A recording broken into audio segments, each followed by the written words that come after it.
सर्व मंगल मांगल्ये शिवे सर्वार्थ साधिके शरण्ये त्र्यंबिके गौरी नारायणी नमोस्तुते। नमस्कार, शुभ संध्या, जय हिंद, जय भारत। और एक बार फिर वैभवी हाजिर है परिचर्चा को लेकर। परिचर्चा के 51वें एपिसोड में आप सभी का स्वागत है, अभिनंदन है। तमाम सुधी श्रोता जो इस वक्त हमें देख रहे हैं, सुन रहे हैं, जो आगे भी देखेंगे, सुनेंगे, और पटल पर उपस्थित मातृशक्ति को मैं नमन करती हूँ और आज की खास परिचर्चा को लेकर उपस्थित हूँ।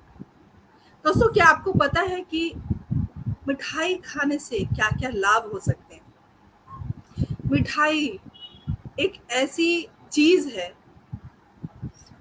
जब आप बांटते हो तो प्यार बढ़ता है।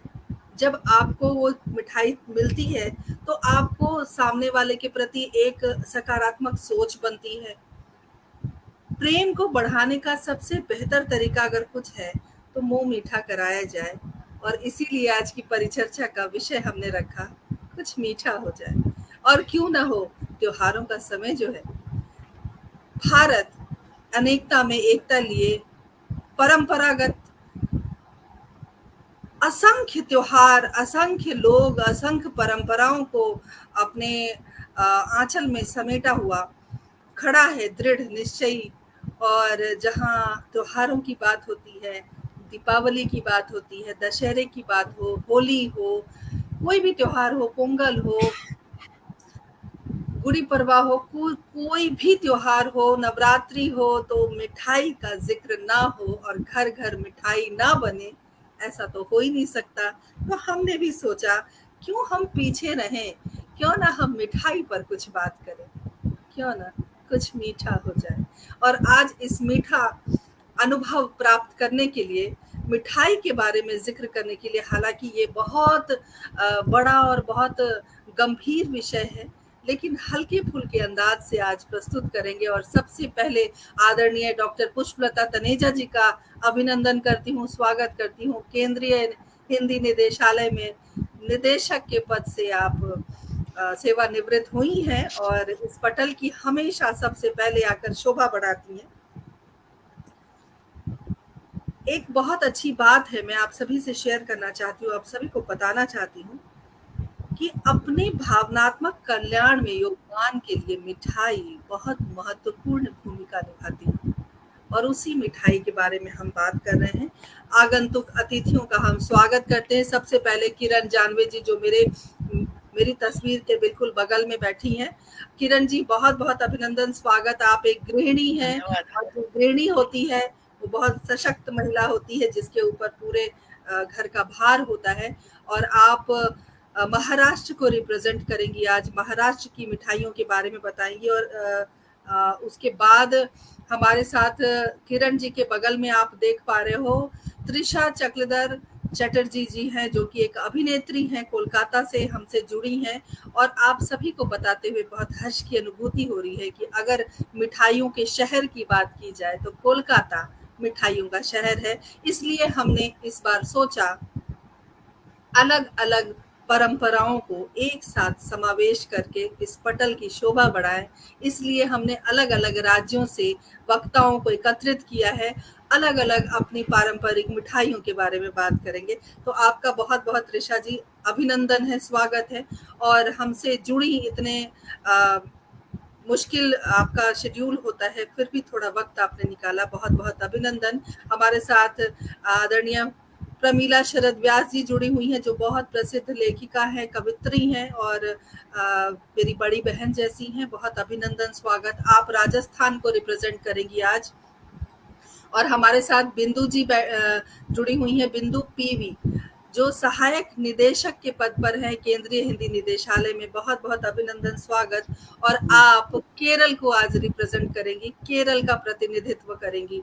और पटल की संयोजिका सुदर्शन शर्मा सुधी जी जुड़ी हुई हैं, जो कि बहुत शानदार गजलकारा भी हैं, कवित्री भी हैं, और मासूम सा ख्याल लेकर फेसबुक पर नजर आती रहती हैं। और आज लेकिन मासूम ख्याल की जरूरत नहीं है, आज मिठाई की जरूरत है। आप उत्तर प्रदेश को रिप्रेजेंट करेंगी और मैं आपकी दोस्त और आपकी होस्ट वैभवी बिहार को रिप्रेजेंट करेगी। तो बहुत बहुत अभिनंदन, स्वागत। और आज की परिचर्चा को हम आगे बढ़ाते हैं। सबसे पहले मिठाइयों की बात हम करते हैं कोलकाता से। तो त्रिशा जी बहुत-बहुत अभिनंदन, स्वागत। और मैं चाहती हूँ कि आप ज़रूर बताएँ कि कोलकाता की पारंपरिक मिठाई कौन-सी है? हालाँकि हम सभी जानते हैं, लेकिन आपके द्वारा अगर हमें पता चले तो हमें और आनंद आएगा और शायद लगेगा कि नवरात्रि के समय में हम वहाँ पहुँच गए हैं कोलकाता, और वहाँ पे हम गरबा डांडिया करते हुए रसोगुल्ला खा रहे हैं। बहुत-बहुत स्वागत है आपका। नमस्ते। कोलकाता मिठाइयों का शहर है, ये तो एकदम सभी जानते हैं, लेकिन सिर्फ रसोगुल्ला का शहर है ये ऐसा नहीं है। हम यहाँ पे संदेश भी खाते हैं, और ये जो नवरात्रि का त्योहार चल रहा है, तो विजयादशमी में हम जिसके भी घर जाते हैं तो उसके घर में हम नारियल लाडू लेके जाते हैं। नारियल लड्डू जो है, तो हमारे यहाँ उसको बोला जाता है नारियल लाडू। तो वो इस समय हम लोग के घर घर में बनेगा, हर किसी के घर में वो बनेगा। कोई अगर आते हैं घर में तो वो लेके आएंगे, या फिर जिसके भी घर में हम जा रहे हैं वहां पे वही नारियल लाडू ही मिलेगा इस समय, और संदेश। ये संदेश है जो है, रसगुल्ला जो है, ये हम लोग की स्पेशलिटी है। वैसे तो बहुत सारी मिठाइयाँ हैं, लेकिन घर घर में जो चलता है वो रसगुल्ला, संदेश, और ये नवरात्रि के समय तो नारियल लाडू जो है वो फेमस है। वैसे मैं आपको बताऊं, नारियल की बर्फी या नारियल के लड्डू मुझे बहुत प्रिय भी हैं। तो आप जब बोल हाँ, रही ये हैं दो तो मेरे टाइप मुंह का में बनता पानी आ है, रहा है। एक गुड़ से बनता है, एक चीनी से बनता है। तो हमारे यहाँ ये दो टाइप का भी बनेगा, हर घर में बनेगा, क्योंकि दशमी में हर किसी के घर में ये एकदम मौजूद होता है। तो और क्या परंपरा है? आपके घर की परंपरा क्या है और किस प्रकार आप मिठाइयों का आनंद लेते हैं त्योहारों में? त्योहार मतलब हर बात में हम लोग की मिठाई लगती है। हम किसी के घर में जाते हैं तो भी मिठाई का डिब्बा लेके ही जाते हैं। घर में कुछ अच्छा होता है तो भी हम मिठाई ही लाते हैं। तो मिठाई का चलन तो हमारे यहाँ पे हर रोज होती है, कोई त्योहार बोल के नहीं, हर दिन हर त्योहार को हम मिठाइयों से ही मनाते हैं। और जैसे माँ दुर्गा को हम लोग दशमी के दिन विदाई करते हैं, तो भी उनको संदेश खिला के ही विदाई करते हैं। तो हम लोग जब उनको सिंदूर पहनाने जाते हैं दशमी के दिन, तो उनके मुंह में भी हम संदेश देते हैं, ताकि घर की बेटी जब जा रही है तो मुंह मीठा करते हुए जाए। तो मिठाई हम लोग के हर चीज में लगती है, हर त्योहार छोड़ के, हर मतलब किसी के भी घर में हम जाते हैं तो मिठाई का एक बॉक्स हम लोग के हाथ में होता ही है। और हर जन्मदिन में हम लोग के यहाँ एक रीत है कि किसी का भी जन्मदिन होता है तो हम लोग पायस बनाते हैं, मतलब खीर जो होता है वो हम पायस बोलते हैं। छेना पायस बोलते हैं? नहीं, चावल और दूध से बनता है। ये रीत है कि अगर जन्मदिन के दिन पायस बनाया जाए तो जो आयु होती है वो बहुत बढ़ जाती है। तो इसलिए जन्मदिन के दिन, हर किसी के भी जन्मदिन के दिन उसके घर में वो पायस बनता ही बनता है। ये हमारी रीत है। देखिए, कई बार कहा जाता है त्रिशा जी की जन्मदिन अगर हम किसी का मना रहे हैं, चाहे मैं अपना मना रही हूँ किसी का भी, तो कहते हैं कि 1 साल कम हो गया। लेकिन नहीं, 1 साल का अनुभव और बढ़ गया। आपकी जो परंपरा है वो अगर हम उसको मद्देनजर रखें तो ये बड़ा अच्छा है सुदर्शन दीदी। ये बड़ा अच्छा एक चलन हो जाएगा कि भाई आयु बढ़ रही है तो ये वाली मिठाई बनाए तो आयु बढ़ेगी। ये बहुत सुंदर बात आपने कही। लंबी हो जाएगी। जी जी जी। और कुछ बताएं आप। देखिए, मिठाइयों के बारे में बोला जाए तो खत्म नहीं होगी, क्योंकि यहाँ पे हर बात पे ही मिठाई लगती है। तो आप सब जानते हैं, गाने में भी होता है। बैठे हो, कोई मिठाई लेकर बैठे हो अभी परिचर्चा में? नहीं, फिलहाल तो मेरे पास कुछ मिठाई नहीं है, लेकिन थोड़ी देर पहले ही मैं एक मिठाई खा रही थी। तो हमारे यहाँ हर टाइम हर किसी के घर में मिठाई स्टोर होता है। बहुत बढ़िया त्रिशा जी, बहुत बहुत आपका आभार। आपने बहुत अच्छी बात कही कि जन्मदिन में एक खास मिठाई बनती है जिससे लोग इस मान्यता को मानते हैं कि उससे आयु बढ़ती है। ये बहुत अच्छी बात आपने कही। और अनीता टंडन हमारे साथ जुड़ी हैं, बहुत बहुत अभिनंदन, स्वागत करती हूँ। आप सब इसी प्रकार जुड़े रहिए, बने रहिए। धीरे धीरे और दर्शक बढ़ते जा रहे हैं और बढ़ेंगे भी, सबका नाम मैं लूंगी। और त्रिशा जी, फिर आपसे कुछ हम बात करेंगे कि कैसे मिठाई को बनाएं हम, अगर आप बनाना बता सकती हैं थोड़ा सा। उससे पहले मैं प्रमीला जी के पास चलूंगी क्योंकि थोड़ी सी व्यस्ततम इनके साथ व्यस्त समय है। तो प्रमीला जी, बहुत स्वागत है। और आप राजस्थान को रिप्रेजेंट करने आई हैं, तो राजस्थान की पारंपरिक मिठाई और खाने का एक तरीका, और इस तरीके से बताइए कि भाई हम वर्चुअल मिठाई खा लें। बेशक हमारे पास अभी कुछ नहीं है, लेकिन फिर भी मुंह तो मीठा करना ही है। बहुत स्वागत है आपका। बहुत बहुत स्वागत सभी का, सादर नमस्कार, प्रणाम। और हमारे साथ एक्ट्रेस भी हैं, हमारे साथ निदेशालय से जुड़े हुए बड़े अधिकारी लोग भी हैं, गृहिणी भी है और विभाजी भी हैं। तो आप देखिए कि जब इस तरह का संगम होता है तो मिठाई तो बनती है। और वो मिठाई बनती है कि राजस्थान में पधारो हमारे देश कहा गया है। पधारो हमारे देश का मतलब सीधा मिठाई खाना है। तो नाथद्वारा में आप सभी ने श्रीनाथ जी का नाम सुना होगा, विश्व प्रसिद्ध वो तीर्थ स्थान है। वहां पर एक शाहगर की बर्फी बनती है। मैं मिठाई साथ में लेके बैठी हूँ, ये बर्फी है। और ये बर्फी, एक मिनट, मैं आपको जूम करती हूँ, फिर आप सबको दिखाइए। हालांकि ना इसमें वो देख नहीं पाते हमको, थोड़ा। एक मिनट, तो ये टेक्निकल। मिठाई जो है आप देखिए, ये टोटल ड्राई फ्रूट की बनी हुई है। कोई इसमें किसी प्रकार का कोई आटा नहीं मिला हुआ, किसी वाह प्रकार वाह का वाह। मावा नहीं मिला हुआ। रमीला जी, टोटली जरा जरा मिठाई को ऊपर तक तो अपने मुंह तक तो लेकर आइए। मुंह ये तक तो लेकर लीजिए, आइए। ये आप अपने लीजिए मुंह तक आप। तो लेकर आइए। मेरे मुंह तक लाऊंगी तो फिर मैं खा लूंगी। मैं चाहती हूँ कि आपके मुंह तक आए। तो ये बहुत मिठाई बढ़िया, जो है, बहुत बढ़िया। तो ये ड्राई फ्रूट की मिठाई है और इसके अंदर इतने सारे मसाले, औषधि है एक तरह से। सर्दियों में दूध के साथ एक पीस लेने से हर व्यक्ति को लगता है ताजा तरीन रहता है और सारी औषधियां इसमें मिल जाती हैं।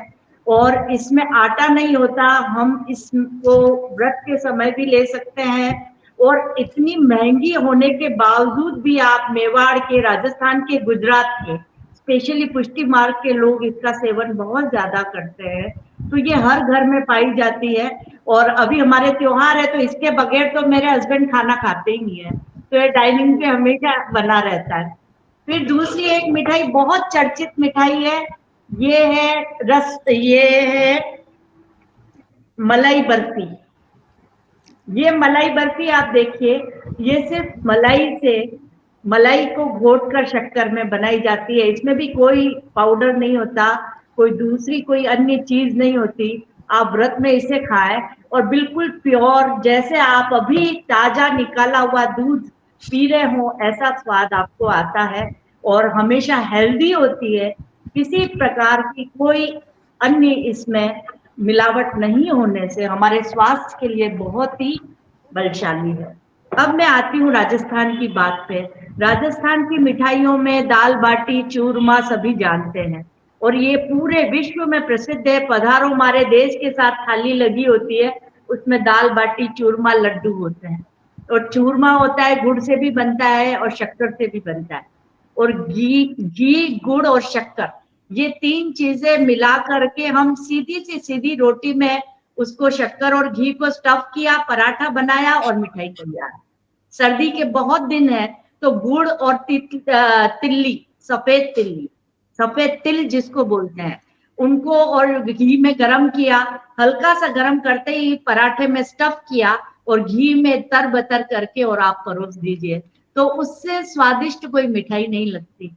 जब आप यहाँ पर आते हैं तो घी और गुड़ के लड्डू के साथ लड्डू के अनेक विभिन्न प्रकार के लड्डू यहाँ पाए जाते हैं। बूंदी के लड्डू हैं, फिर आपको गोंद के लड्डू मिलेंगे, गोंद पाक मिलेगा, जब जाओगे आप किसी शादी में, किसी पार्टी में, तो गोंद पाक गरम गरम कढ़ाई से आपको चम्मच के साथ देंगे, तो 2 चम्मच खाते ही आपके मुंह में घुल जाएगी वो शहद की मिठास, जो आप कभी नहीं भूल सकते।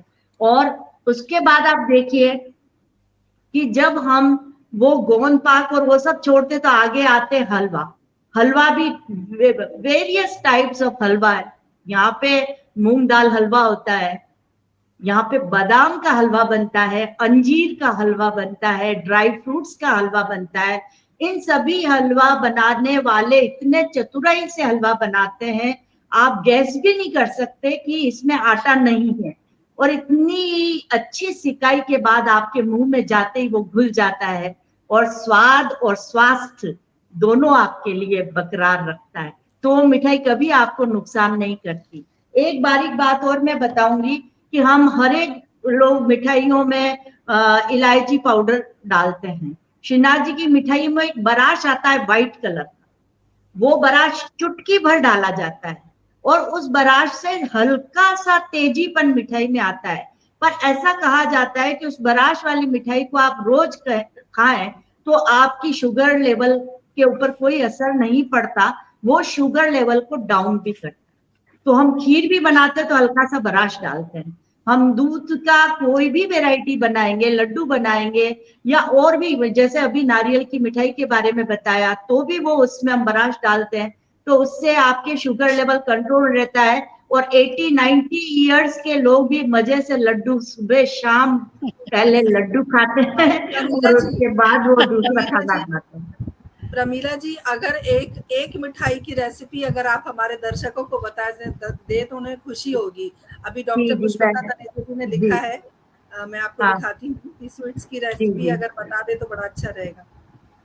स्वीट रेसिपी बताएं तो ज्यादा अच्छा लगे। मैं आपको स्वीट रेसिपी में जो चूरमे की लड्डू की रेसिपी बताती हूँ, क्योंकि चूरमा जो है सबसे सरलतम तरीके से बनने वाली मिठाई है और स्वास्थ्यवर्धक और पाचक। कोई चीज ज्यादा हमको इंतजाम नहीं करने पड़ते।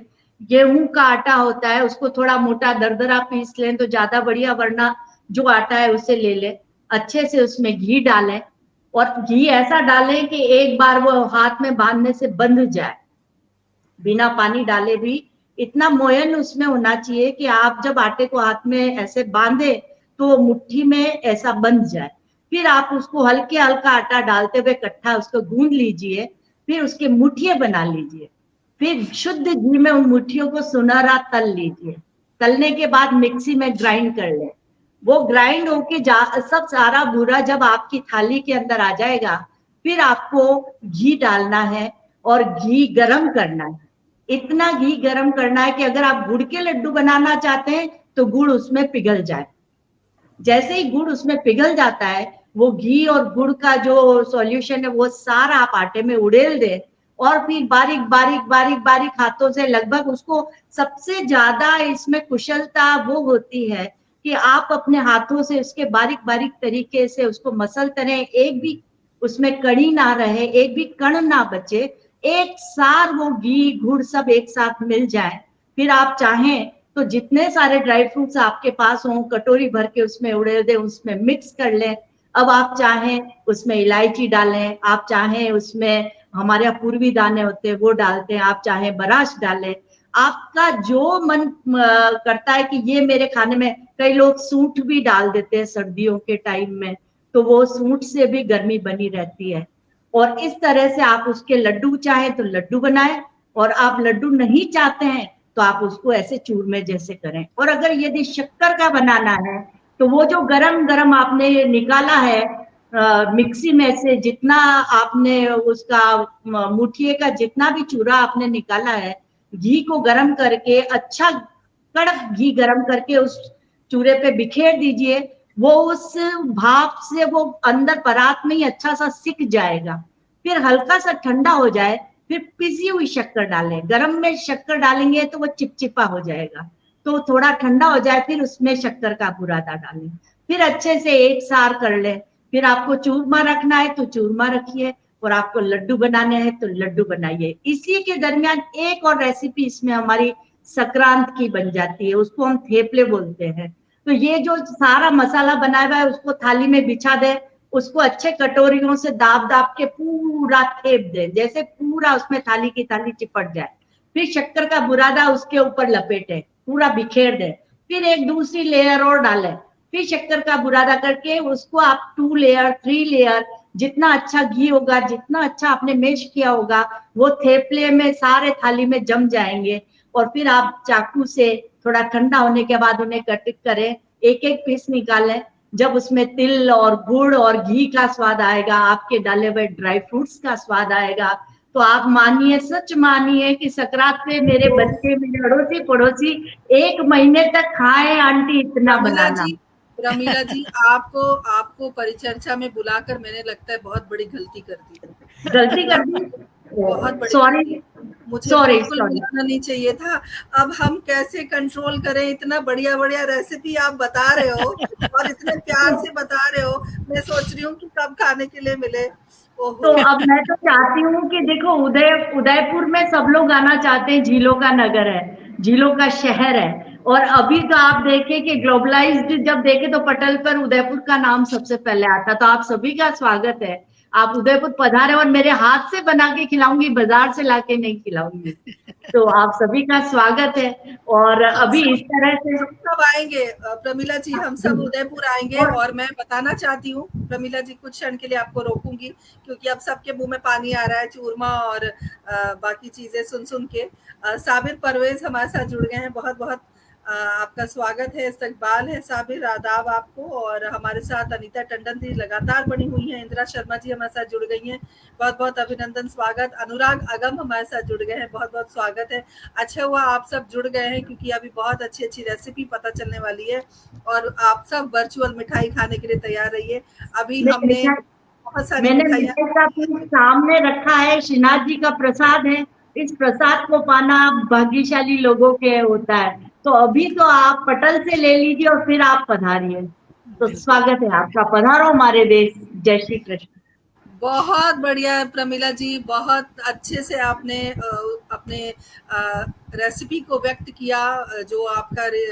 अच्छा, रतिराम जी हमारे साथ जुड़ गए हैं, स्वागत करती हूँ आपका। जुड़े रहिए, बने रहिए और वर्चुअल मिठाई का आनंद लीजिए। प्रमीला जी, वाकई आप मुझे बिल्कुल अपने घर ले गई और हमें श्रीनाथ जी का प्रसाद भी मिला और जितनी बढ़िया रेसिपी आपने बताई, बहुत हेल्दी है और खाने में आनंद भी है और त्योहारों में तो मिठाई तो बनती है, मिठाई बनती है। और आपको बहुत बहुत धन्यवाद देती हूँ और सभी पटल से जुड़े लोगों को भी धन्यवाद देती हूँ। आपने ध्यान से मेरी इतनी सारी बहुत सारी बातूनी बातें सुनी और मिठाई से ज्यादा कान आपके शायद वो हुए होंगे, मैं क्षमा चाहूंगी क्योंकि अभी मेरा खुद का पटल नहीं प्रमीला जी, बहुत आनंद आया हमें और हमारे दर्शक भी बहुत आनंदित हो रहे हैं। बहुत बढ़िया बढ़िया मिठाई का जिक्र आपने किया, इतनी सारी वैरायटी आपने आज वर्चुअल रूप से हमें खिलाई है, उसके लिए हम आभार व्यक्त करते हैं और कुछ देर आप हमारे साथ बने रहिए। अब हम चलते हैं जरा थोड़ा दूर चलते हैं, साउथ इंडिया में चलते हैं, जरा हम केरल की सैर करें। केरल में चूंकि बहुत खूबसूरत जगह है, केरल खूबसूरत जगह भी है और बहुत ज़्यादा वहाँ पर भी जो मिठाइयों का चलन है। क्योंकि देखिए, भारत में किसी भी राज्य में आप चले जाएं, भारत एक ऐसा देश है जहाँ पर मिठाइयों की इतनी वैरायटी है, इतने पकवान बनाए जाते हैं जिसका कोई अंत नहीं है। तो हम चलिए राजस्थान से केरल की तरफ चलते हैं। कोलकाता से राजस्थान लेकर गई, अब राजस्थान से केरल लेके जाती हूँ, उसके बाद महाराष्ट्र चलेंगे, तब जाके यूपी आएंगे और यूपी आने के बाद यूपी के बगल में बिहार है, तो फिर लास्ट में बिहार की सैर करेंगे। आपका बिंदु जी बहुत बहुत स्वागत है। नमस्कार। आज की मीठी मीठी बातों में हमें भी शामिल करने के लिए बहुत बहुत धन्यवाद। और मैंने सोचा कि जैसे बंगाल की या राजस्थान की बात की, इस तरह केरल के संबंध में भी बोलूं आपसे। और मुझे लगता है कि हर देश, राज्य या प्रदेश की संस्कृति, वहाँ का भौगोलिक स्थिति, वहाँ की भौगोलिक स्थिति या वातावरण जलवायु के साथ वहाँ के फूड हैबिट्स का बहुत निकट संबंध है। वहाँ जो चीज़ जल्दी अवेलेबल है, जो प्रचुर मात्रा में उपलब्ध है, उसी के साथ खाना बनाने का सिस्टम हर प्रदेश में होता है। उसी को तो लोकल फूड कहेंगे। तो लोकली अवेलेबल चीज़ों से जो बनाया जाता है वो स्वास्थ्य के लिए भी अच्छा रहता है और पॉकेट के लिए भी अच्छा रहता है, ना कि एक्सपोर्टेड चीज़ें इम्पोर्टेड चीज़ें खरीदने से अच्छा है कि लोकली अवेलेबल फ्रूट्स हो, वेजिटेबल हो, कुछ भी हो हमें खाना चाहिए, है? और यहाँ पे मुझे लगा केरल के संदर्भ में जो व्यंजन अवेलेबल है सबसे ज़्यादा वो तो है नारियल। नारियल। तो जैसे उत्तर भारत में केरल बोलते हैं, वैसे तो उसका सही नाम केरलम है। हम लोग केरलम बोलते हैं। तो केरलम का जो फर्स्ट पार्ट है केरा, उसका मतलब है नारियल। नारियल को मलयालम में नालिकेरम बोलते हैं। नालिकेरम बोला जाता है और इस नालिकेरम उत्तर भारत में आते-आते नारिकेल हो गया। फिर उससे बाद में नारियल हो गया। तो नालिकेरम, नारिकेलम, नारियल, फिर ये नारिकेल से नारियल बना है। तो ये नारियल का बहुत यूज होता है केरला में, हर सब्जी में, हर पकवान में, हर मिठाई में नारियल किसी न किसी रूप में हम लोग यूज करते हैं। तो वहाँ पे चाहे नारियल को छोटे-छोटे टुकड़ों में काट के घी में फ्राई करके या नारियल को ग्रेट करके या नारियल को पीस के या नारियल के दूध में बनाते हैं हम लोग सब सब्जियां भी और मिठाई भी। नारियल के दूध का टेस्ट तो इतना लाजवाब है कि आप लोग भी उसका आनंद उठाना आप लोगों को भी चाहिए, क्योंकि नारियल के दूध से बने ये कोई भी सब्जी या मिठाई का अलग ही ठीक है ना बिंदु जी, प्रमीला जी ने उदयपुर बुलाया, आप हमें केरल लेके चलो। जी जी जी आएंगे वहाँ जरूर जरूर जरूर। और मुझे लगा कि केरल की मिठाइयों की, लोकल मिठाइयों की बात करूं तो हम लोग लड्डू, जलेबी या बर्फी की तरह बेकरियों में मिलने वाली इस तरह की मिठाइयों की बात करना, इसको शामिल करना सही नहीं है, क्योंकि वहाँ के लोकल मिठाइयों में ये नहीं है और कुछ चीजें हैं। ये इस तरह की चीजों के अलावा और भी चीजें हैं। और नॉर्मली क्या होता है कि मिठाइयों का हमारे एज के या हमारे जनरेशन के लोगों को पता है कि उस टाइम स्विगी जोमेटो नहीं हुआ करता था। तो जब चाहे मिठाई मंगवाने का या जब चाहे खाने का सिस्टम नहीं होता था, तो घर में ही बनाई जाती थी मिठाइयाँ। और कब बनाई जाती थी, जब विशेष अवसरों पर, जैसे ही त्रिशा जी ने कहा कि जरूर हम लोग जन्मदिन के समय पर बनाते थे मिठाइयाँ जो घर की, और नहीं है तो वहाँ के त्योहारों के टाइम पर। तो मुख्य दो त्योहार है केरल में, ओणम और विशु। ओणम और विशु। तो ओणम हो, विशु हो, या कोई शादी का फंक्शन हो या जन्मदिन हो, हम लोग एक ही मेन स्वीट बनाते थे, वो है पायसम, जिसका जिक्र किया था त्रिशा जी ने भी कहा था उस संबंध में। तो वहां पोयश बोलते थे, तो हम लोग बोलेंगे पायसम। तो पायसम की बहुत सारी वेराइटीज है, 10-15 वेराइटीज हो, हर गृहिणी को पता होगा कैसे बनाना है 10 पायसम की। तो इसमें सर्वप्रथम आता है प्रथमन, जो प्रथम है इसलिए उसका नाम भी प्रथमन है। उसके मैं अलग अलग कुछ नाम लेना चाहूंगी कि क्या क्या पायसम है वहां, इतने 10-15 वैरायटी बोल रहे तो क्या क्या है बताना है ना। इसमें है कि प्रथमन, पालड़ा प्रथमन बोलते हैं। पालड़ा प्रथमन का मतलब राइस पाउडर से एक राइस फ्लेक्स टाइप के बनाया जाता है और उससे दूध से मिला के फिर बहुत देर तक 3-4 घंटे का प्रोसेस है इसको बनाने का। क्विक कोई ऐसा कोई जल्दी बनाने वाला 2 मिनट्स वाला नहीं है, बहुत टाइम लगता है उसमें, बहुत श्रम भी बनता है, उसका टेस्ट भी इस तरह लाजवाब है। और वो जो पालड़ा पायसम है उसके अलावा भी बहुत सारे पायसम है। आड़ा पायसम जो कि शक्कर में या गुड़ में दोनों में बनाए जाते हैं, और केले से बनाने वाला, केरल का केला तो पता होगा जिससे चिप्स बनाते हैं, उसके पके हुए है केले से हम लोग पഴം पायसम बनाते हैं। कटहल से बनाते हैं, उसको बोलते हैं चक्का पायसम। चक्का मीन्स कटहल से बनाया जाता है। और चावल और दूध से बनाने वाला पाल पायसम, और गेहूं से बनाने वाले गोदम्ब पायसम। और आजकल इसकी वैरायटी तो बहुत है। और चिड़वा से बनने वाला पायसम अविल पायसम, तो बहुत ज्यादा वैरायटी है। और सेमिया पायसम तो सबको पता होगा, सिवैया से बनता है, वो तो नॉर्मली सब जगह बनाए जाते हैं, वो इजीएस्ट माना जाता है। वो तो मार्केट में भी अवेलेबल है, मार्केट में भी वो हाँ, मिल जाता है, और बहुत स्वादिष्ट हाँ, उसके अंदर शुगर और ड्राई फ्रूट्स मिले हुए होते हैं, बस सिर्फ दूध में दूध में। हाँ, और दाल की वैरायटी के पायसम भी है, परिप्पु बोलते हैं दाल को, तो परिप्पु प्रथमन, परिप्पु को भी बहुत वैरायटी, दाल की भी बहुत अलग अलग वैरायटी की दाल से भी बनाया जाता है। तो उसके वो तो ट्रेडिशनली, उसको आगे आते आते आधुनिक काल में तो पाइनएप्पल पायसम और सीताफल की पायसम, इस तरह की बहुत वैरायटी और भी है। तो इस तरह की बहुत सारी वैरायटी है। तो इसमें मैं एक बात और बताना चाहूंगी कि हमारे यहाँ मंदिरों में प्रसाद के रूप में पायसम ही बनाते हैं, डेली मंदिरों में पायसम बनाया जाता है। तो वो पायसम भी अलग अलग मंदिर के अलग अलग टेस्टी है, घर के पायसम से बिल्कुल डिफरेंट है उसका टेस्ट। और उसमें मैं बताना चाहूंगी कि केरला में 2 प्रसिद्ध मंदिर है, उस वहां के पायसम के लिए वो बहुत प्रसिद्ध है। देखिए, अम्बलपुरा करके एक जगह है, वहां का पाल पायसम, वो चावल वाला पायसम बहुत ही प्रसिद्ध है, और उसका स्वाद भी बहुत ही अलग है। अम्बलपुरा पाल पायसम बोलते हैं उसको। और जैसे आप लोगों को भी पता होगा कि केरल में शबरीमला मंदिर है, वहां का पायसम है अरवणा पायसम। अरवणा पायसम जो कि 1 महीने तक ही रहता है, उसके तब भी खराब नहीं होते। उसके प्रिपरेशन का वो तरीका है कि उससे वो खराब होता नहीं है इतने दिन बाद भी। तो इस तरह की इतनी वैरायटी के पायसम है।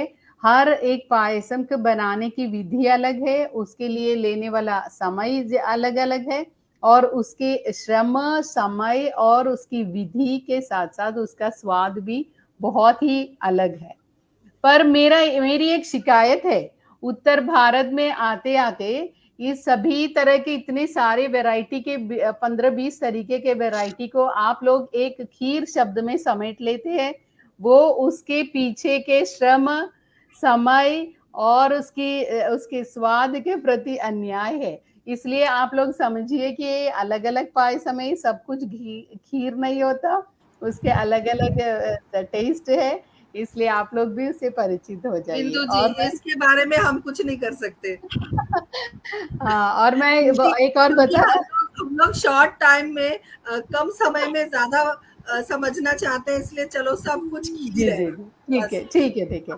और मैं ये बताऊंगी कि केरला में खाना खाने के लिए जो ओणम, विशु या किसी भी ओकेशन पे उसको मेनली लंच होता है, मेन उसको सद्या बोला जाता है।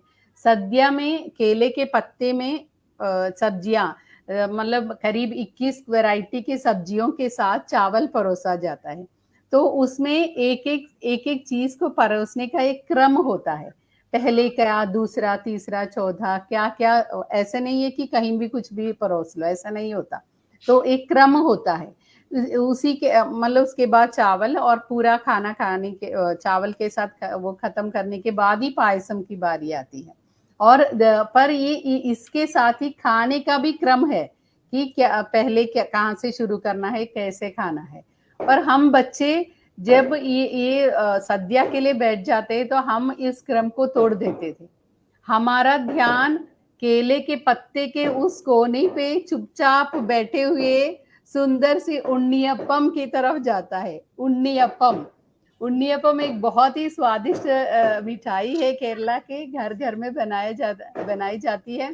तो उन्नीयप्पम, उन्नी का मतलब है छोटा, अप्पम तो it's common for all the पकवान। तो उन्नीयप्पम आकार में बहुत छोटा है पर स्वाद में बहुत बढ़िया है। तो वो हम लोग पहले ही उठा लेते थे और खा लेते थे। इससे पता चलता है कि हमारे लिए कितना वो बहुत ही प्यारा है इसलिए। और उसके जब हम लोग आते थे घर में तो उन्नीयपम बनाने की जो रसोई से जो खुशबू आती है वो तो कोई भी मलयाली भूल नहीं सकते उसको। और ऐसा है कि उसमें माँ का ममता, माँ का प्यार भी उसमें मिला हुआ है कि हमें उन्नीयपम बनाने, उसमें गुड़ और चावल के आटे को मिक्स करके तरीके से उसको फ्राई करके बनाया जाता है, बहुत ही स्वादिष्ट है। पर उन्नीयपम का एक बड़ा भाई भी है, उसका नाम है नेय्यपम। नेयी का मतलब है घी है, आकार में बड़ा है, घी डालने की वजह से उसमें स्वाद में भी दुगना है। इतना अच्छा स्वाद है उन्नीयपम और नेय्यपम का। और मैं बताना चाहूंगी कि व्यक्तिगत रूप में मैं घर में बनाई हुई मिठाइयाँ अपने लिए और अपने मेहमानों के लिए देना पसंद करती हूँ। पर आपको पता ही है कि दिल्ली में इस तरह के दौड़ भाग के टाइम पे तो समय कम मिलता है, तो हम लोग कम श्रम और कम समय लगने वाली मिठाइयाँ बनाते हैं, जैसे रवा लड्डू हो, एल्लुंडा, एल्लुंडा मतलब तिल के लड्डू, या एक अवलोस उंडा है केरला का, इस तरह की चीजें बनाते हैं क्योंकि टाइम कम लगता है इसीलिए। पर फिर भी मैं सबसे ज्यादा जो पसंद करती हूँ, जो स्वास्थ्य के लिए भी अच्छा है और जो ट्रेडिशनल भी है, इस तरह की चीजों में एक चीज है कि इला अडा। इला मतलब लीफ, लीफ, इला अडा, अडा मतलब ऐसे बंद करके, कि लीफ को ऐसे बंद करके, कुछ चीजें स्टफ करके बंद करके बनाने वाला इला अडा है, जो कि नारियल वो केले के पत्ते या दालचीनी के पत्ते में बनाए जाते हैं। दालचीनी के पत्ते में बनाया जाता है तो उसका स्वाद भी अलग आएगा उसी का। इसीलिए उस तरह के इलायाडा मेरे लिए सबसे ज्यादा पसंद है। और वैसे ही ज्योग्राफिकली देखा जाए तो केरला में बिंदु जी एक केरल की एक और मिठाई है अवियाल। वो मिठाई नहीं है, वो है, अच्छा लगा कि आप लोग केरला के व्यंजन के सब्जी के बारे में कहा है। वो सब्जी है, अवियल मतलब मिक्स वेज सब्जी को अवियल बोला जाता है। और जैसे हम लोग केरला का शेप तो अब पता ये है कि पूछ रही है कैसे बनाते हैं, तो इसके बारे में हम बाद में बताएंगे क्योंकि हमारे पास समय कम है और हमें किरण जी को भी सुनना है, सुदर्शन जी को भी सुनना है। तो बिंदु जी आप अपनी बात थोड़ी शॉर्ट में खत्म करें तो हमारे लिए थोड़ी सहूलियत होगी। ठीक है, ठीक है। ये ऐसा है कि त्रिवेंद्रम से लेकर कैलिकट तक अलग अलग, कासरगोड तक अलग अलग मिठाइयाँ हैं, लोकल मिठाइयाँ हैं। इसमें तिरुवनंतपुरम की बोली और कैलिकट के वो हलवा, जो कि उत्तर भारत के हलवा से डिफरेंट है। वो हलवा की बहुत सारे वैरायटी है। वहाँ एक एरिया का नाम भी मिठाई तेरुव है। मिठाई तेरुव का मतलब स्ट्रीट ऑफ स्वीट्स, एक बड़े एरिया का ही नाम है। और केरल में आपको पता है कि सभी धर्मों के लोग बहुत ही मिलजुल कर रहते हैं, और इसलिए हमें ओणम विशु के अलावा हमें बोलना पड़ेगा क्रिसमस और ईस्टर या ईद के संबंध में भी। क्रिसमस में सब, जैसे सबको पता है कि क्रिसमस केक बनाया जाता है, हमें पड़ोसियों से मिल जाता है। और ईस्टर से एक हफ्ते पहले कोळकट्टा बनाते हैं। कोळकट्टा मोदगम को बोलते हैं, मोदगम है वो। और उसके साथ साथ और है ईद की बात। ईद में क्या है कि ईद में एक मिठाई बहुत स्पेशली बनाई जाती है, वो है मुट्टा माला। वो मलबार की डेलिकेसी है, पैदाइशी वो पोर्चुगल की है। 15वीं शताब्दी में जब वास्को डी गामा केरला आए थे तो उसके साथ साथ इस मिठाई को भी लेकर आए और वो यही बस गई। और पोर्चुगल में उसका नाम तो मुझे याद नहीं है, पर अंग्रेजी में समझा सकती हूँ। उसको बोलते हैं एग थ्रेड्स या एंजल्स हेयर। तो इस मिठाई भी बहुत ही स्वादिष्ट है। तो इस तरह बोला जाए तो केरल में एक एक एरिया की मिठाई, लोकल मिठाई में बहुत ज्यादा वैरायटी है। तो पर समय के अभाव, जैसे कि आपने कहा था, समय के अभाव के साथ मैं इसमें विराम लेना चाहूंगी, पर ये एक अर्ध विराम है।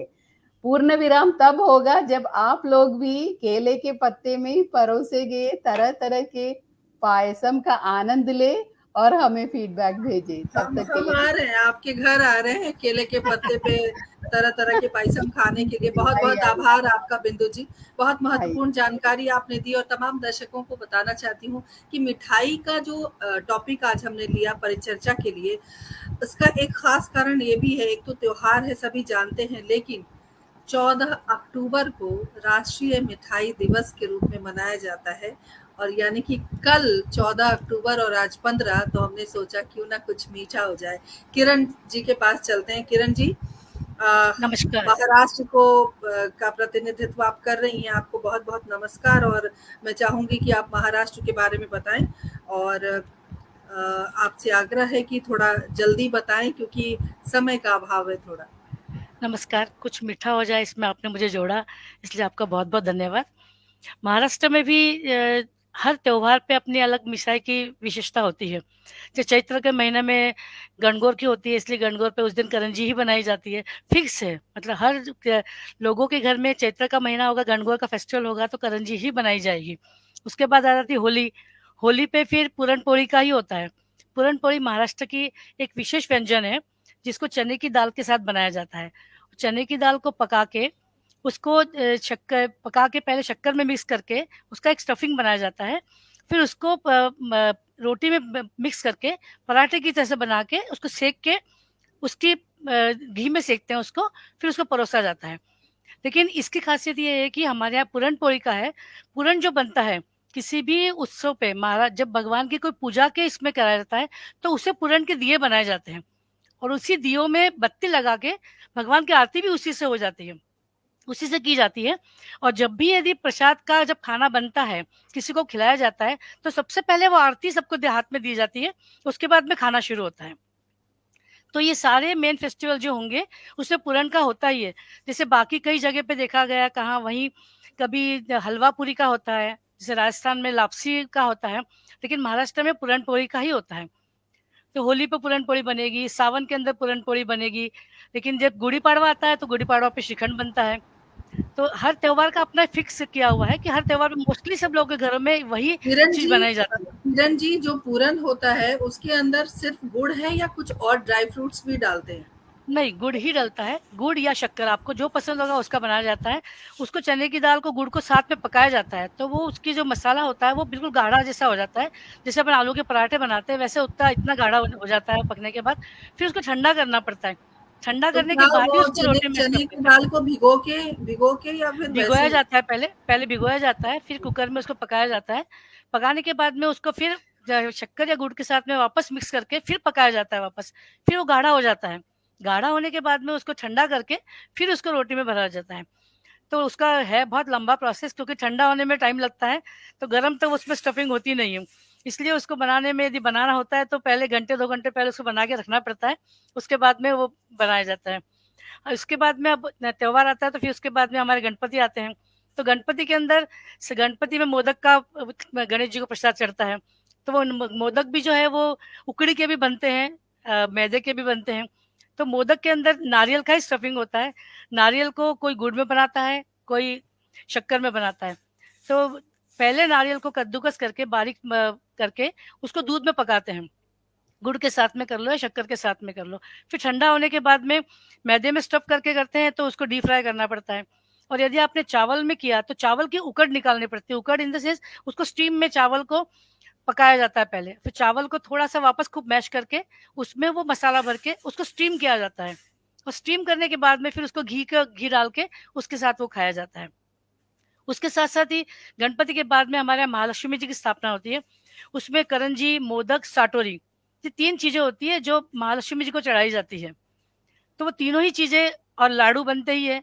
लाडू इतने सब चीजें होने के बावजूद भी पूरन पोली बनेगी ही बनेगी, क्योंकि पूरन पोली की आरती, देवी की आरती पूरन पोली से ही की जाएगी।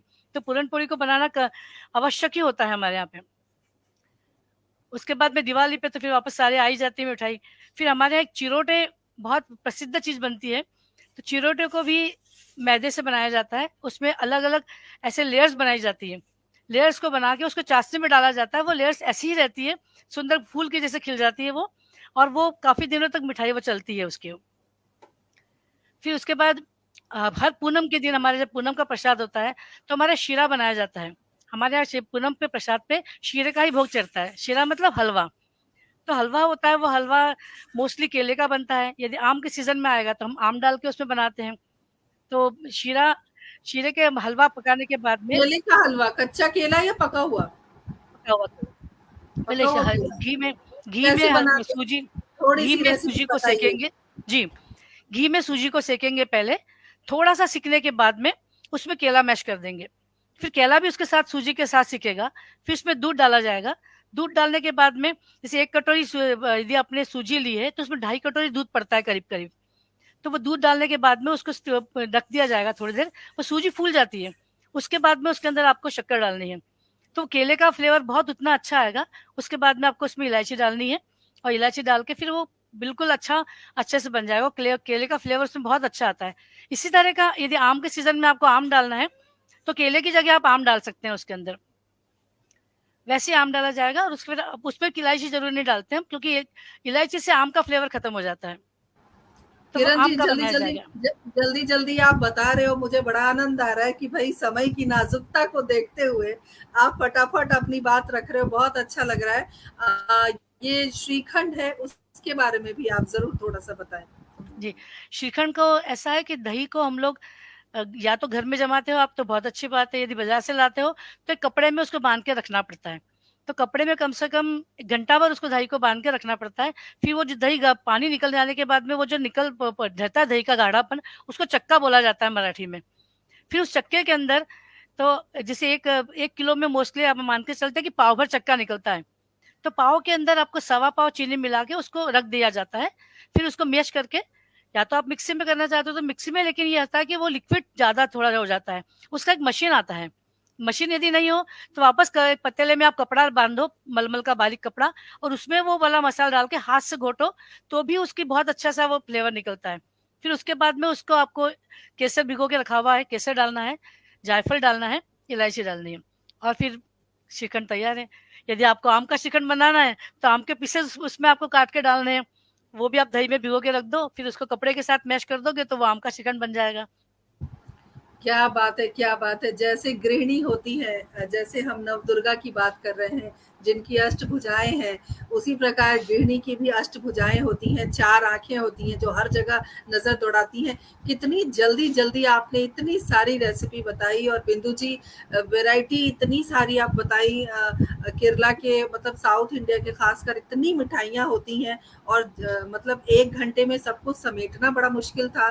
किरण जी बहुत बहुत आभार हमसे जुड़ने के लिए और इतनी बढ़िया वैरायटी बनाना सिखाने के लिए बहुत बहुत शुक्रिया अदा करते हैं। और हमारे साथ एक रवि सिंह जी जुड़े हैं। रवि जी बहुत बहुत शुक्रिया, आपने मेरे जन्मदिन की बधाई दी। बिलेटेड हैप्पी बर्थडे विभाराज वैभवी जी, बहुत बहुत आपका आभार। हमारा जन्मदिन 1 महीने पहले बीत गया है, लेकिन आपकी शुभकामनाएं सर माथे पर।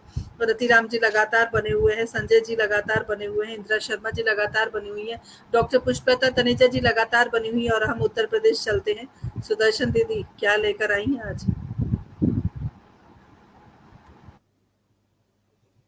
आपका माइक बंद है। पहले तो पटल के उस पार सबका धन्यवाद और सबको प्रणाम। अभी जैसा बिंदु जी कह रही थी कि जैसी जहाँ की भौगोलिक स्थिति होती है और जो चीज अवेलेबल होती है तो उसके हिसाब से चलता है सब खाने का और मिठाइयों का। उत्तर भारत में या पूरे हमारे भारत में संक्रांति से वर्ष की शुरुआत होती है। तो जब संक्रांति आती है तो तब तिल की फसल आती है। और मुझे याद है कि जब हमारे यहाँ लड़कियों को तिल की चीजें दी जाती है, तिल की पट्टी दी जाती है, तिल के लड्डू दिए जाते हैं, तो मुझे याद है माँ तिल के लड्डू बनाया करती थी। मैं आज भी बनाती हूँ, मेरे बेटी को दामाद को बहुत पसंद है, मैं आज भी तिल के लड्डू बनाती हूँ। लेकिन वो वाले तिल के लड्डू नहीं जो सिर्फ अब बाजार में खोए के मिलते हैं। हम आटे के लड्डू बनाते थे तिल मिक्स करके। उसके बाद आती है शिवरात्रि। शिवरात्रि पर क्योंकि फलाहार करना होता था तो माँ बनाती थी चौलाई के लड्डू, जिसको आजकल सब लोग राजगीरा या रामदाना कहते हैं। उन दिनों चौलाई कहते थे और चौलाई के लड्डू बनाती थी। बड़ी मेहनत लगती थी उनमें, थोड़ा थोड़ा करके एक चम्मच डाल के भूनती थी और फिर वो इतनी सारी हो जाती थी। और फिर उसको उसमें गुड़ को लिक्विड करके और उसमें मिक्स करके चौलाई के लड्डू बनाती थी। फिर आता था सावन। सावन आया तो अब गुंजियों की बारी आती थी। गुंजिये भी 2 तरह के बनते थे, एक मेवा वाले बनते थे, एक खोए वाले बनते थे। उन दिनों ऐसा होता था कि बड़ी फैमिलीज होती थी, बहुत सारा खोया लोग नहीं निकाल पाते थे या अफोर्ड नहीं कर पाते थे, तो उसमें थोड़ा सूजी का मिक्स करके थे और ड्राई फ्रूट मिक्स करते थे और अंदर बूरा भी भरते थे। लेकिन जो कुछ ऐसे भी होते थे कि अंदर तो ड्राई फ्रूट भरते थे लेकिन बाहर उनको चीनी से पगाते थे, तो ऐसे भी गुजिया बनते थे। फिर जन्माष्टमी और ये सावन तो निकल गया, उसके बाद फिर वही ड्राई फ्रूट के लड्डू, गोंद के लड्डू और ये लड्डू और वो लड्डू सर्दियों में। तो इस तरीके से बहुत सारी मिठाइयां मुझे याद है जन्माष्टमी पे। अब ये चीजें ना, कुछ चीजें ऐसी होती हैं कि बाजार में तो मिलता सब कुछ है, लेकिन जो उनका टेस्ट घर का बनाने में आता है ना, वो बाजार में अभी भी नहीं आता। अभी तक भी हमारे बच्चे कई बार ये कहते हैं कि मम्मी वो चीज आप घर में बनाओ, हमें बाहर की चीजें मजा नहीं आया। क्योंकि गुजिया आमतौर पे ये हलवाई क्या करते हैं, बचे हुए मिठाई का चूरा हुआ उसको उसकी स्टफिंग कर देते हैं, और उनकी जो स्टफिंग के ऊपर जो लेयर होती है, पूरी जिसको बोलते हैं, वो बहुत मोटी होती है, वो खाने में बिल्कुल मजा नहीं आता। तो अब हम जब घर में बनाते हैं तो बहुत पतली पूरी के बनाते हैं और वो मुंह में डालते ही घुल जाती है। तो ऐसे बहुत सारी मिठाइयां हैं। और अब हम दिल्ली में रहते हैं तो दिल्ली में तो पूछिए मत, अब तो कुछ का कुछ बनाने लग गए हैं, ऐसी कोई वो नहीं है। लेकिन मैंने देखा है कि यूपी के भी हर साइड में, ईस्टर्न में अलग है, वेस्टर्न में अलग है, अलग अलग तरह की वो मिठाइयां बनती है। आगरा की तरफ मैंने देखा पेठा तो जो था सो था ही, मेवा बाटी बहुत मशहूर है, जलेबी बहुत मशहूर है। इस तरफ जाओ तो लड्डुओं की बहुत बारिश है, गुंजिये हैं। गुंजिये तो घर में ऐसे बनते थे जैसे पूरा घर लगता था बनाने के लिए। और पहले कनस्तर चला करते थे बेटियों को त्योहार भेजने के लिए, तो कनस्तर भर भर के भेजे जाते थे उनके घर में कि मोहल्ले में भी बटेंगे तो भाई थोड़े देने में काम नहीं चलेगा। तो इस तरह से मिठाइयां चलती थी। अभी बनाती हूँ अब तो। अब आप देखिए आजकल के टाइम पे बर्फी बहुत बड़ी चीज नहीं है, बाजार में हर तरह की बर्फी मिलती है, लेकिन हम जो एक्सपेरिमेंट घर में करते हैं उसको, उस पे अंदर ड्राई फ्रूट की लेयर लगा के उसके ऊपर एक और लेयर खोए की लगाई, उसके ऊपर एक और लगाई। हम अब आजकल एक पूजा करते हैं, मतलब जिसमें हम सिर्फ सुहागनों की को पूजा करवाते हैं और उनको ही खाना वाना खिला के वो पूजन होता है। तो उसमें सबसे पहले बर्फी का और दही का प्रसाद होता है। वो बर्फी हम बाजार से नहीं मंगवा सकते क्योंकि हमें उसके उसमें प्योरिटी में शक होता है कि वो प्योर नहीं होगी, या तो उनके बर्तन अच्छे नहीं होंगे या उनके हाथ अच्छे नहीं होंगे। हम वो बर्फी आजकल खोया लाके घर में ही बनाते हैं, तो उसमें हमें ये होता है कि मैदा नहीं होगा या कुछ और नहीं होगा। हम अपने आप ड्राई फ्रूट डाल के उसके ऊपर लेयर लगा के उसके ऊपर कोई कलर वाला, वो एक्सपेरिमेंट सब अब हम घर में करने लग गए हैं। तो मिठाइयों की तो कोई मतलब सीमा ही नहीं है कि उत्तर प्रदेश में या दिल्ली में रहकर कोई मिठाई में, एक मिठाई में हम लोग सिमट जाए। बारिश के दिनों में खीर और चीले बनते हैं, लोग आजकल मालपुए बनाने लग गए हैं, लेकिन तब घर में चीले बना करते थे, मीठे चीले बना के और खीर से खाया करते थे, क्योंकि बारिश के दिनों में देर से खाना खाने का प्रचलन नहीं था। दिन छिपने से पहले मच्छर हो जाते तो दिन छिपने से पहले खाना खाया जाता था। तो कभी कभी मन चेंज करने का घर है तो खीर और चीले बनाए जाते थे। तो इस तरह से बहुत सारी मिठाइयां। अब मुझे अभी तक चौलाई के लड्डू मैं अभी भी बनाती हूँ। अब नवरात्रि शुरू हो गई है, मेरे घर में चौलाई भुनी हुई हमेशा होती है। मेरा मन करेगा मैं दूध में डाल के वैसे को, मेरा मन करेगा मैं अभी भी उसके लड्डू बनाऊंगी, लेकिन बच्चों की फरमाइश पे अभी भी बनानी पड़ती है। लड्डू कैसे बनते हैं सुदर्शन जी, हमारे दर्शकों को भी बताइए। चौलाई विभाजी मिलती है, चौलाई रामदाना मिलता है बाजार में, उसको लाके पहले हम अच्छे से सुखाते हैं धूप में, और फिर उसको एक एक चम्मच कढ़ाई में कढ़ाई अच्छे से गर्म करके एक एक चम्मच डाल के, उससे ज्यादा आप नहीं डाल सकते, एक एक चम्मच डाल के हमें एक कपड़े का बिल्कुल ऐसे गोल सा बना के रखना पड़ता है और उससे ऐसे ऐसे हिला के उसको फुलाना पड़ता है। अब ऐसे करके बड़ी पेशेंटली हम उसको भूनते हैं सारी को, फिर उसको छन्नी में छानते हैं, जो नहीं मतलब फूलते वो सब निकल जाते हैं। फिर मैं उसमें गुड़, चीनी के नहीं बनाती, मैं गुड़ के बनाती हूँ। गुड़ को उसमें तोड़ के कढ़ाई में थोड़ा बहुत हल्का सा पानी डाल के उसको पिघलाती हूँ। गुड़ को बहुत देर तक नहीं पकाती, नहीं तो वो हार्ड हो जाता है। उसको जैसे ही वो पका उसमें चौलाई डाली, जल्दी जल्दी मिलाया और बस वो जम नहीं पाता, मतलब इतना ही पकाना है कि वो जम नहीं पाए।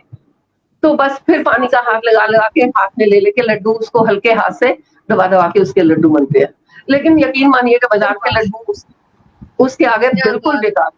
बहुत सारी वर्चुअल मिठाई आज हमने खा ली। हमारे साथ आदरणीय भूधर शर्मा जी जुड़ गए हैं, बहुत बहुत आभार आपका जुड़ने के लिए और बहुत बहुत अभिनंदन है। वाकई आपने तो चौलाई के लड्डू भी खिला दिए और इतनी सारी वैरायटी, इतनी सारी मिठाइयाँ, चीले, खीर और न जाने क्या क्या। आज तो वर्चुअल मिठाई का दिन है और नवरात्रि का पहला दिन है और मुझे लगता है कि हमने इतनी मिठाइयाँ खा ली कि अगले 1 महीने तक मिठाई खाने की जरूरत नहीं है। और अब आप अपनी बिहार की मिठाइयों से हमारा परिचय करवाइए। जी बिल्कुल बिल्कुल। देखिए हमारे तमाम दर्शक श्रोता जुड़े हुए हैं, सभी वर्चुअल मिठाई खा रहे हैं तब से तकरीबन 1 घंटे से।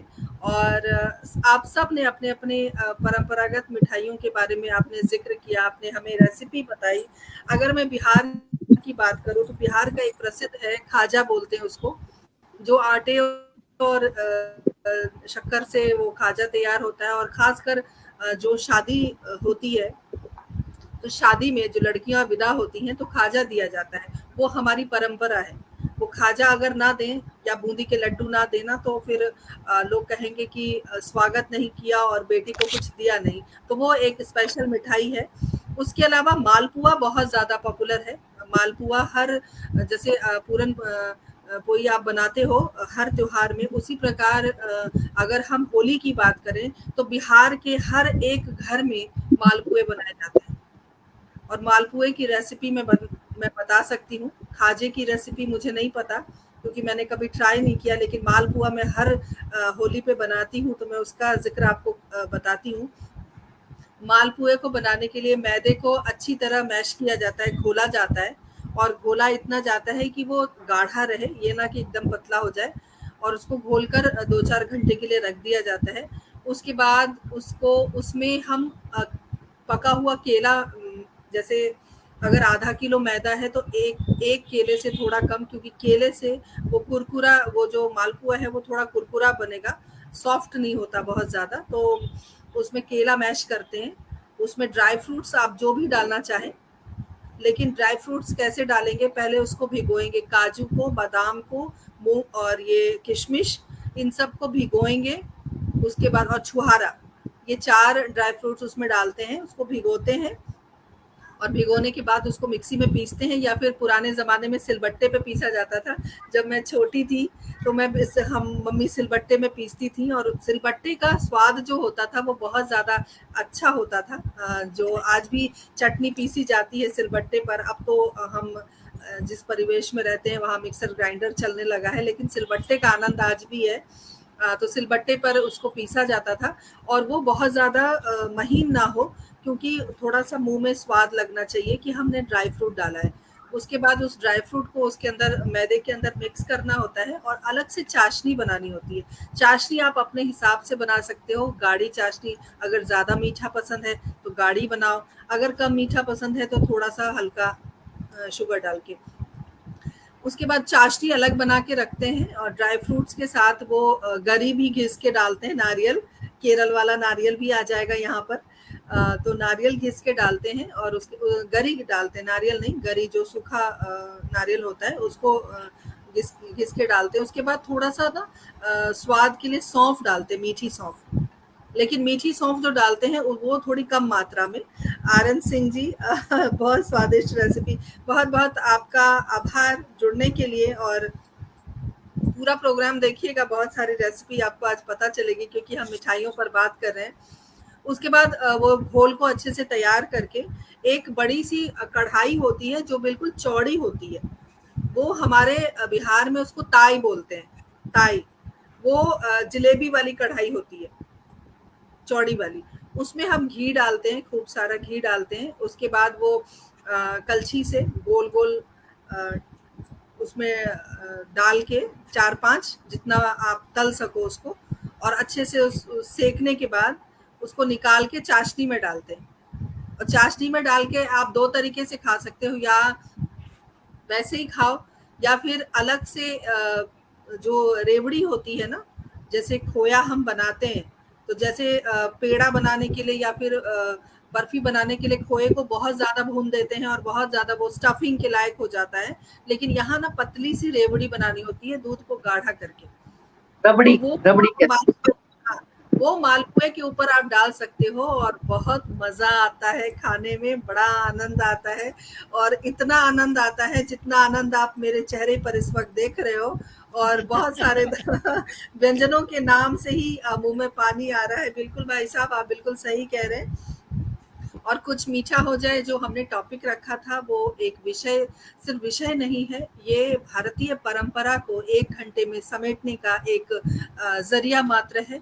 और हमने कोशिश की कि हम अलग अलग राज्यों से अलग अलग महिलाओं को, और खासकर हमने महिलाओं को एकत्रित किया, क्योंकि मिठाई बनाना हो या भोजन व्यंजन बनाना हो तो अमूमन घरों में महिलाएं ही करती हैं। तो हमने अलग अलग राज्यों की महिलाओं को यहाँ प्रतिनिधित्व करने के लिए बुलाया, और हमने वर्चुअल मिठाई खाई, हमने पूरन पोली भी खाई, हमने आपकी तो इतनी सारी रेसिपी थी, पायसम की इतनी रेसिपी थी कि मुझे लगता है फिर से रिमाइंड करके इस प्रोग्राम को देखना पड़ेगा सीखने के लिए। और प्रमीला जी ने बहुत सुंदर इतनी सारी मिठाइयाँ, चूरमा के बारे में उन्होंने बताया, और चूरमा बहुत ज़्यादा मुश्किल नहीं है, बना सकते हैं। और सुदर्शन जी, आपने इतनी सारी मिठाई, और वो चुलाई के लड्डू तो शायद बहुत आसान है, बनाए जा सकते हैं।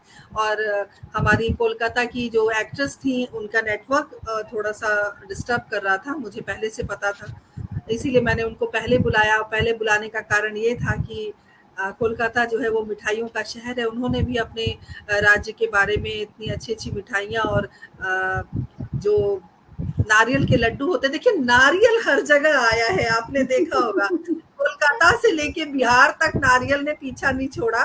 तो नारियल अब केरल का नहीं हुआ, पूरे भारत का हो चुका है। और नवरात्रि आई है, तो नवरात्रि में भी नारियल के भोग लगते हैं, और कलश के ऊपर नारियल रखते हैं। नारियल बहुत शुद्ध है, और नारियल एक ऐसा फल है जिसको श्रीफल कहते हैं, और वो बहुत ही ज्यादा पवित्र है। और केरल की धरती से आप पधारी बिंदु जी, बहुत बहुत आपका आभार। किरण जी, माइंड ब्लोइंग, बहुत बहुत आभार, इतनी जल्दी जल्दी आपने अपनी सारी रेसिपी हमें बताई। और मिठाइयों को घर घर तक पहुंचाना, सिर्फ मिठाई नहीं, भारतीय परंपरा जो अलग अलग राज्यों में विराजमान है, उस परंपरा को हमने घर घर पहुंचाने का काम किया। सुदर्शन जी, आपने अपने उत्तर प्रदेश को रिप्रेजेंट किया आज, और उत्तर प्रदेश की दुनिया भर की मिठाइयाँ आपने गिनवा दी, खिला भी दी। नारियल बिना कुछ नहीं, श्रीफल है, बिल्कुल बिल्कुल सही कहा, नारियल श्रीफल है। और बहुत सुंदर परिचर्चा रही आज की, और परंपरा को घर घर तक पहुंचाने का जो हमने कार्य किया है, उसके लिए डॉक्टर मीता गुप्ता का हृदय से आभार व्यक्त करती हूँ। उन्होंने इस विषय को दिया, और इस विषय पर हम कितने खरे उतरे वो तो वो बताएंगी। लेकिन तमाम जो श्रोता दर्शक, आर.एन. सिंह जी, अब तो अब वर्चुअली चल रहा है, जी जी जी, और इंदिरा शर्मा जी, भूदत्त भाई साहब, और भी साबिर परवेज, अनुराग अगम, रतिराम गरेवाल जी, पुष्पलता तनेजा जी, संजय जी, तमाम, और एक अनीता टंडन जी लगातार बनी हुई हैं। सभी का हृदय से आभार व्यक्त करती हूँ। कुछ मीठा हो जाए, हमने बहुत सारा, कुछ नहीं, बहुत सारा मीठा हो जाए, और बहुत सारी रेसिपी आपको बता दी। पटल पर उपस्थित मातृशक्ति को नमन करती हूँ। आज की परिचर्चा को आप सब ने किया, दिल से आभार। और दिल से आभार आप सभी तमाम दर्शकों का, जो आप बने रहते हैं, जुड़े रहते हैं।